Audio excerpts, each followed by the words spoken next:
Kryetari i Lidhjes Demokratike të Kosovës, Lumir Abdigjiku, ka mohuar raportimet për marrëveshje qeverisëse me lëvizjen vetëvendosje, duke njoftuar se ka ndërprer angazhimet për formimin e institucioneve për shkak të zhvillimeve të brendshme në parti. Në një deklaratë publike, Abdigjiku tha se nuk mund të vazhdojë negociatat për formimin e qeverisë, ndërsa mandati i tij si kryetari i LDK-s është vënë në diskutim përmes një nisme të brendshme. Sipas tij, kjo situatë e bën të pamundur përfaqësimin e partisë në procesin e negociatave. Ai u shpreh se zhvillimet brenda LDK-s po ndodhen në një moment të rëndësishëm për Kosovën, kur prioritet duhet të jetë formimi i institucioneve të reja.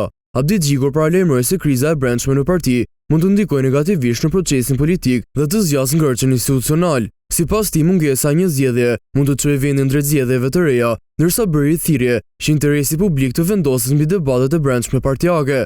Deklarata e Abdigjikut vjen në një periudhë të vazhdimit të ngërçes politik në Kosovë, ku partitë ende nuk kanë arritur një marrëveshje për krijimin e institucioneve të reja pas zgjedhjeve.